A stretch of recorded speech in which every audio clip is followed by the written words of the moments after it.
Guys 18 अक्टूबर जिस दिन आपका RBI grade B phase one था, उस दिन से आज तक, इवन बीच में दिवाली का फेस्टिवल भी था, बट इतने ईमेल्स और कॉल्स पे लोगों से यही बात हुई है। हर एस्पिरेंट ये कह रहा है कि sir we are feeling depressed, demotivated, as of now we are very down, क्योंकि आरबीआई ग्रेड बी का फेज वन अच्छा नहीं हुआ। And that's a very valid emotion. इतना मेहनत करने के बाद भी जब रिजल्ट नहीं आता है, यू फील फ्रस्ट्रेटेड कि अब और क्या ही कर ले।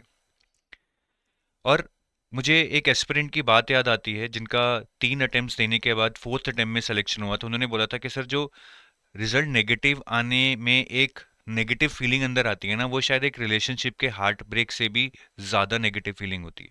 उन्होंने उसको उससे भी बड़ा सेटबैक लाइफ में बताया है। But that is also a reality that life must move on, there is a life beyond this. And इस वीडियो में हम यही डिस्कस करेंगे that what next. Now it is very easy for me to say के move on, do something else, explore something else, but first of all yes, it's very difficult.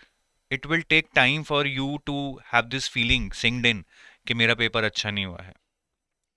उसको accept करना पड़ेगा। और सबसे बड़ी चीज़ क्या होती है, जब हम तैयारी कर रहे होते हैं ना, हमारे पास ये होप होती है कि मैं कर लूंगा, शायद मेरा हो जाए, and we visualize our selves sitting in the RBI office as RBI grade B officer. But जब पेपर अच्छा नहीं हुआ ना, शायद ये होप भी साथ मर गई है, और वो ज़्यादा एक डिप्रेसिंग फीलिंग होती है हमारे लिए।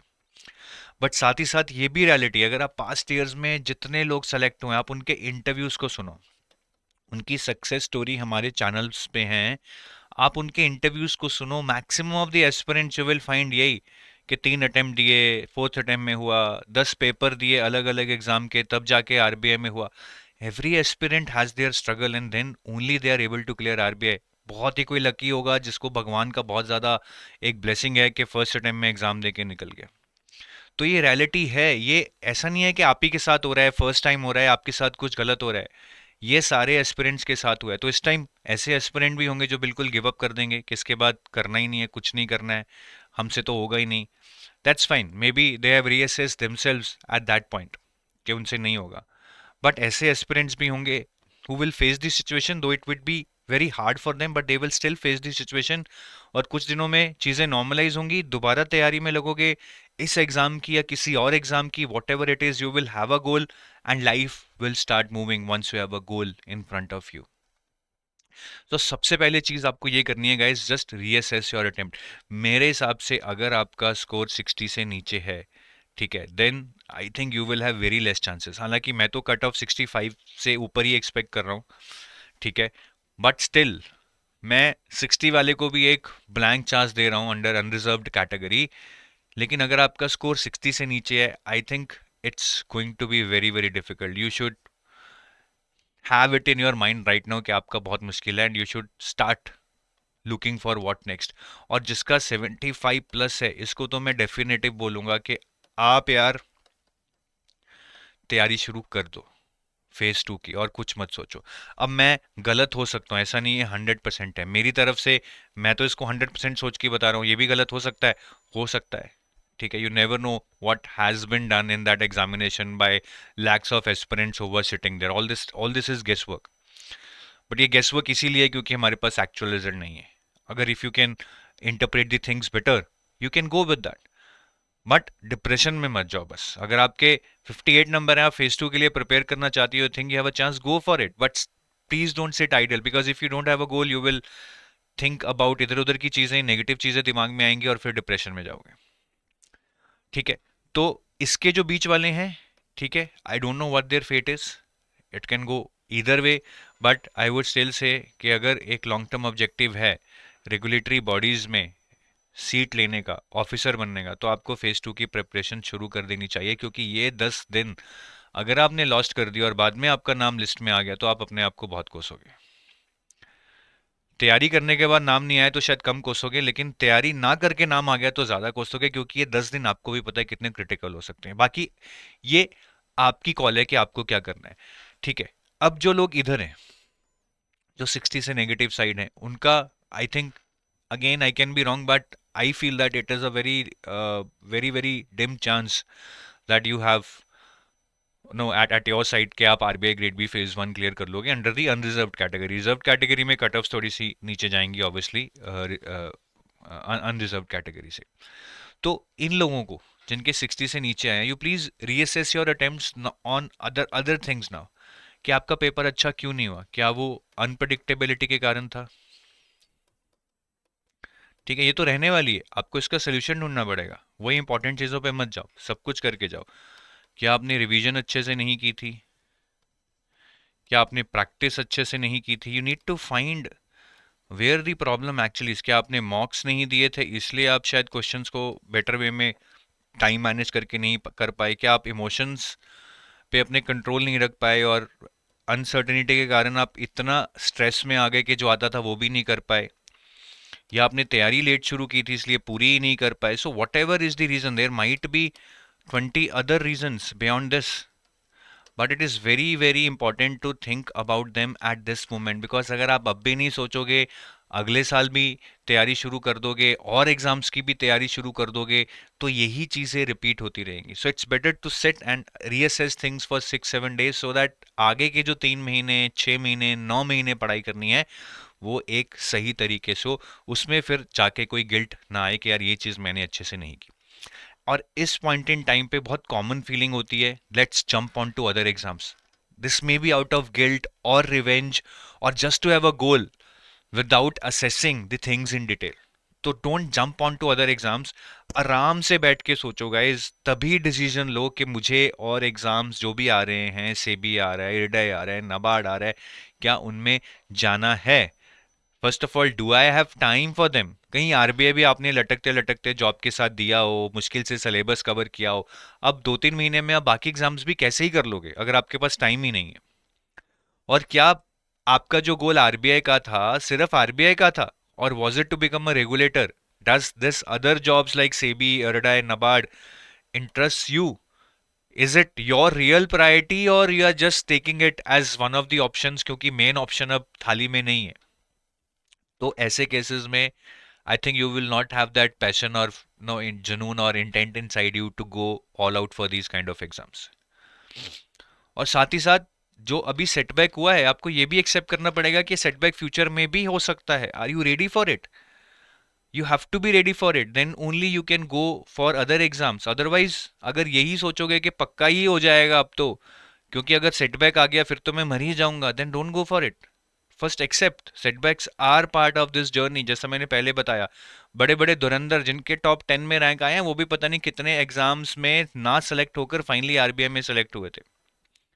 और सबसे जरूरी अपनी एलिजिबिलिटी जरूर चेक कर लेना, ठीक है? काफी लोग इस टाइम पे when there lot of emotions, ठीक है, when there is lot of prestige involved, when there is lot of guilt involved and you want to take a revenge, तब आप शायद किसी भी एग्जाम में कूद जाते हो और इन पॉइंट्स को आप ध्यान में नहीं रखते। So don't just throw yourself in something for which you don't have any idea, you are not clear about whether I really want to do this or not.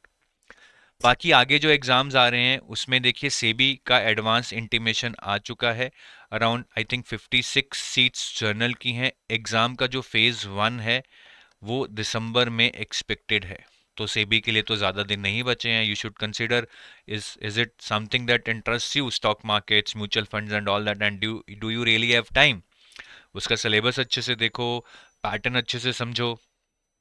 Second is NABARD grade A, इसका notification कभी भी आ सकता है, ठीक है? As per internal sources the exam is expected somewhere between 20th and 30th December the phase 1।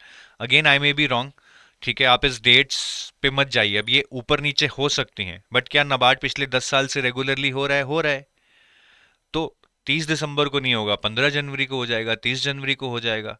But अगर exams हो रहे हैं, the point is not about कि वो कब हो रहा है, the point is are you ready by the time the exam notification is going to come? तो ये दो एग्जाम्स तो I think they are immediately something that you can see near future. बाकी एडाई ग्रेड है, उसका पता नहीं नोटिफिकेशन कब आएगा, बट एडाई ने लास्ट ईयर डिक्लेयर किया था that they are going to recruit every year around 45 to 50 seats. Last year अगस्त में आया था, this year we are expecting in November, but that is not based on any internal news for it. For NABARD we have some internal news, but that again might be wrong. तो ये आगे हैं। सेबी तो sure ही है, सेबी ने advance intimation निकाल दिया है। NABARD is next best possibility and IRDAI we are expecting in November, though we don't have any internal information. ठीक है, बट अब साल खत्म होने वाला है तो यार नोटिफिकेशन तो आना ही चाहिए, क्योंकि उन्होंने लास्ट ईयर इतना बड़ा सर्कुलर निकाल दिया था रेडाई ने कि हम तो हर साल 45 से 50 लोग रिक्रूट करेंगे। सो ये अपॉर्चुनिटीज हैं। ठीक है, नबार्ड में we are expecting around 60 seats in the general stream, और एडाई में तो वही 45 to 50। सो अराउंड तीनों एग्जाम्स की मिला के we can say 160 seats or something which are up for the grab. बहुत ज़्यादा नहीं है बट बहुत कम भी नहीं है।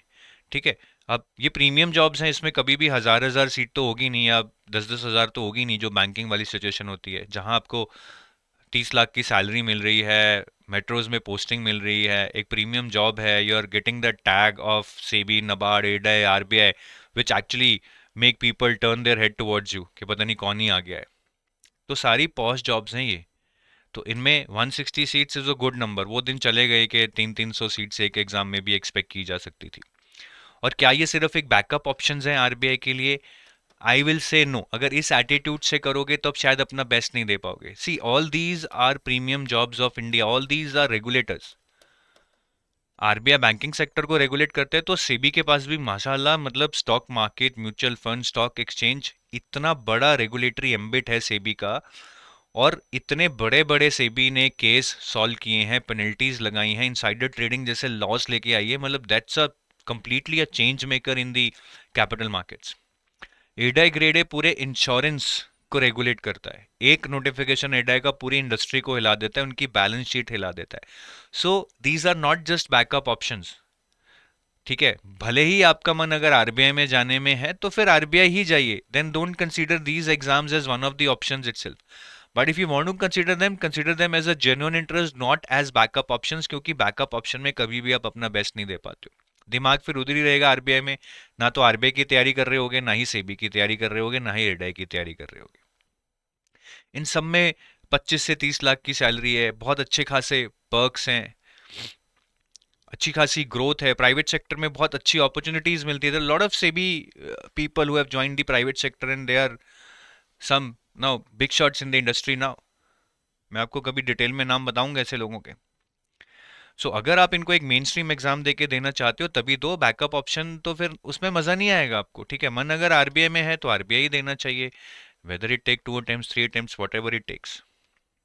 और इनमें बहुत ज्यादा ओवरलैप भी। अगर आप आरबीआई ग्रेड बी और नबार्ड ग्रेड ए देखेंगे, आरबीआई में आपने जो क्वांट रीजनिंग इंग्लिश जीए पढ़ा है वो सिमिलर आपको नबार्ड में आएगा फेज 1 में। ठीक है, और ईएसआई सेम है नबार्ड में जो आरबीआई में है, एफएम की जगह एआरडी आ जाती है, बस ये मेन फर्क है। डिस्क्रिप्टिव इंग्लिश भी दोनों में है। तो RBI NABARD they have syllabus almost on similar lines, but doesn't mean कि बस आरबीआई की तैयारी करके नबार्ड हो जाएगा। एआरडी करंट अफेयर्स पढ़ने पड़ेंगे, एआरडी स्कीम्स पढ़नी पड़ेंगी। ठीक है, एआरडी का स्टैटिक पोर्शन पढ़ना पड़ेगा। तो चीजें हैं एक्स्ट्रा, बट मैनेजेबल हैं अगर आपकी आरबीआई की तैयारी अच्छे से थी। फिर आरबीआई और एडाई में भी काफी ज्यादा ओवरलैप है। अगर आप एडाई का फेज 1 देखेंगे तो वही 4 सेक्शंस एडाई में हैं जो आरबीआई में आते हैं।